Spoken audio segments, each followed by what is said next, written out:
दोस्तों, विभिन्न प्रकार के भस्म रसायन के 3 वीडियोस हम ऑलरेडी अपनी चैनल के ऊपर अपलोड कर चुके हैं। अगर देखना चूक गए हो तो तीनों वीडियोस की लिंक मैं आपको डिस्क्रिप्शन में दे रहा हूं, आप देख लीजिएगा। बहुत ही उपयोगी और इम्पोर्टेंट वीडियो है। इस सीरीज में आज एक और वीडियो जोड़ने जा रहा हूं। तो आज हम जानेंगे कि फसलों के लिए एक अति आवश्यक पोषक तत्व गंधक यानी सल्फर की पूर्ति के लिए जैविक खाद हम अपने घर पर कैसे तैयार कर सकते हैं। बहुत ही मामूली से खर्च में तैयार होने वाले इस जैविक खाद को बनाने के लिए ज़रूरत होगी सिर्फ गाय का थोड़ा सा गोबर और थोड़ी सी गंधक। इसलिए इस जैविक खाद को नाम दिया गया गंधक भस्म रसायन। फसलों में सल्फर की ज़रूरत को पूरा करने के लिए अगर महंगे रसायनों का प्रयोग करके आप थक चुके हैं तो मेरा आपसे अनुरोध है कि इस गंधक भस्म रसायन को खुद अपने घर पर बनाकर ज़रूर ट्राई कीजिए। ज़रा इसे भी देख लीजिए। हमारे चैनल के ऊपर जितने भी लोग विजिट करते हैं ना, उनमें से सिर्फ 8-9% लोग ही चैनल को सब्सक्राइब किया है। 91% लोग वीडियो को देखकर ऐसे ही चले जाते हैं, चैनल को सब्सक्राइब नहीं करते। तो आप सभी से अनुरोध है कि आप जब तक हमारे चैनल को सब्सक्राइब करके बेल बटन को ऑन नहीं करेंगे तब तक आपको हमारे आने वाले नए वीडियोस की नोटिफिकेशन नहीं मिलेगी। इसलिए प्लीज़ चैनल को जल्दी से सब्सक्राइब जरूर कर लीजिए। खेतीबाड़ी से जुड़ी नई नई जानकारियां पाने के लिए हमारे चैनल को सब्सक्राइब करके पास वाले बेल बटन को भी दबा दीजिए ताकि हमारे आने वाले हर वीडियो की नोटिफिकेशंस आपको सबसे पहले मिलती रहे। यह गंधक भस्म रसायन फसलों में सल्फर की कमी को पूरा करेगा। तो सबसे पहले हम जल्दी से जान लेते हैं कि फसलों के लिए सल्फर का महत्व क्या है। तो फसलों में सल्फर के कार्यों की बात करें तो यह पौधों में क्लोरोफिल के निर्माण में सहायक है, जिससे पत्तियों का रंग हरा रहता है। यह प्रोटीन, अमीनो एसिड, विटामिन के निर्माण में भी सहायक होता है। तिलहनी फसलों में तेल की मात्रा बढ़ाता है। दलहनी फसलों की जड़ ग्रंथि के निर्माण एवं विकास में सहायक है। गंधक की मौजूदगी में पौधों में नाइट्रोजन एवं फास्फोरस की अवशोषण क्षमता में वृद्धि होती है। यह सरसों, लहसुन, प्याज, मिर्च जैसी फसलों में रंग, गंध एवं तीखापन विकसित करने का कार्य करता है। अब पौधों में सल्फर की कमी के लक्षणों की बात करें तो कमी से पौधों की खासकर नई पत्तियां प्रभावित होकर पीली पड़ने लगती हैं। पत्तियों के सिराओं के बीच वाला भाग हल्के हरे पीले रंग का हो जाता है। कमी से पौधों की वृद्धि धीमी होने से विकास में रुकावट आती है। तिलहनी फसलों के दानों में तेल की मात्रा भी कम बनती है। दलहनी फसलों की जड़ ग्रंथियों का विकास रुक जाता है।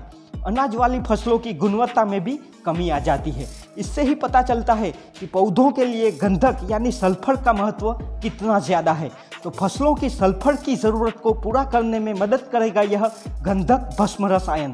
तो अब चलते हैं इसे तैयार करने की विधि की ओर। तो इसके लिए सबसे पहले तो हमें ज़रूरत पड़ेगी गंधक की। तो ज़रा देखिए इसे, यही है गंधक सल्फर, जो लोकल मार्केट से आपको ना मिले तो ऑनलाइन भी मंगवा सकते हो। मैं भी ज़्यादातर ऑनलाइन ही मंगवाता हूँ। ऑनलाइन मंगवाने के लिए लिंक्स मैं आपको नीचे डिस्क्रिप्शन में दे रहा हूँ, वहाँ से आप आसानी से चेकआउट कर सकते हो। यहाँ पर हमें ज़रूरत है गंधक की सिर्फ 200 ग्राम मात्रा की। मैं 250 ग्राम ले रहा हूँ, आप 200 से लेकर 300 ग्राम तक भी ले सकते हो।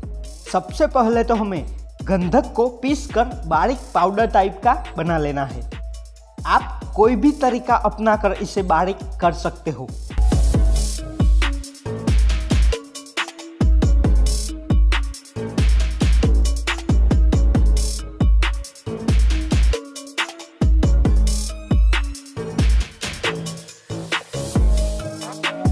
देखिए, ये हो गया एकदम बारीक पाउडर।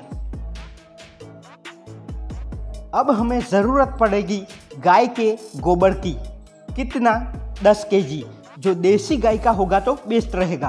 गोबर हमें ताज़ा ही लेना है, 4-5 दिन तक का चलता है। अब 10 केजी गाय के गोबर को इस प्रकार से अच्छे से फैला देना है। बाद में जो हमने 200 ग्राम सल्फर पीस कर तैयार किया है ना, उसे इस गोबर के ऊपर समान रूप से छिड़क देना है। अब गोबर और सल्फर को हाथों की मदद से मिक्स कर देना है ताकि सल्फर 10 केजी गोबर में अच्छे से समान रूप से मिक्स हो जाए।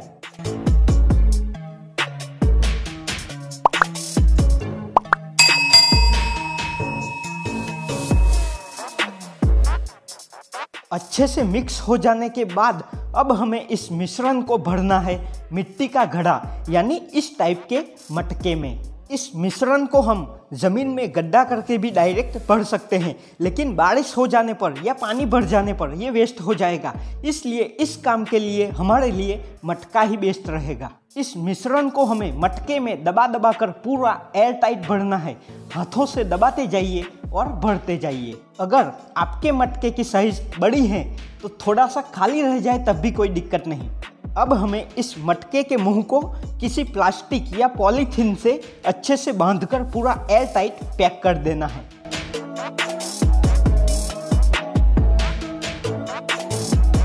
तो अब यह मटका तैयार है। अब हमें इसे किसी छायादार स्थान पर बिना किसी छेड़छाड़ या डिस्टर्ब किए 45 दिनों के लिए ऐसे ही छोड़ देना है।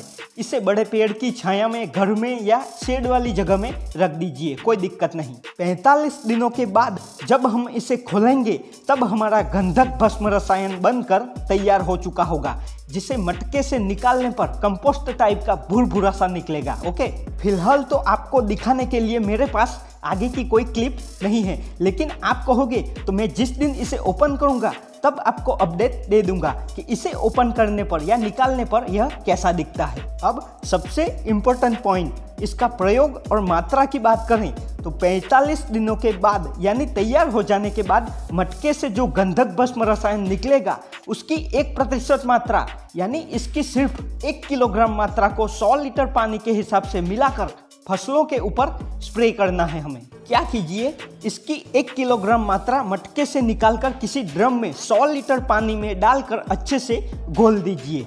1-2 दिन पानी में रख भी सकते हैं। बाद में इसे किसी बारीक कपड़े से छानकर फसलों के ऊपर स्प्रे कर देना है। यह सिर्फ 10 केजी खाद बनाने का डेमो है। अगर आपकी ज़रूरत ज़्यादा है तो आप उस हिसाब से गोबर और गंधक की मात्रा बढ़ाकर ज़्यादा भी बना सकते हो। इसका प्रयोग किसी भी फसल में कर सकते हैं, क्योंकि सल्फर की ज़रूरत तो सभी फसल को होती ही है। शुरुआती अवस्था छोड़कर फसल अवधि में कम से कम इसके 2 स्प्रे तो ज़रूर करने हैं। यह आपकी फसल में सल्फर की कमी को पूरा करेगा और गोबर से प्राप्त होने वाले पोषक तत्व तो मिलेंगे ही। यह खाद 100% जैविक नेचुरल है। इसका फसलों के ऊपर कोई भी साइड इफेक्ट नहीं होता, इसलिए बिना झिझक इसका प्रयोग कर सकते हैं। अगर किसी भी किसान भाई ने इसका प्रयोग पहले कभी किया हो या अभी भी करते हैं तो अपना अनुभव कमेंट बॉक्स में ज़रूर शेयर कीजिए, ताकि अन्य किसानों को भी कुछ प्रेरणा मिले। गंधक भस्म रसायन से रिलेटेड यह जानकारी पसंद आई हो तो वीडियो को लाइक कीजिए, इसे अन्य किसानों में शेयर कीजिए। हमें ट्विटर, इंस्टाग्राम, फेसबुक के ऊपर भी फॉलो कर लीजिए। और अगर आप भी करते हैं मेरी तरह खेती बाड़ी से प्यार तो हमारे इस चैनल को सब्सक्राइब करना बिल्कुल भी मत भूलिएगा। जय किसान, जय हिंद।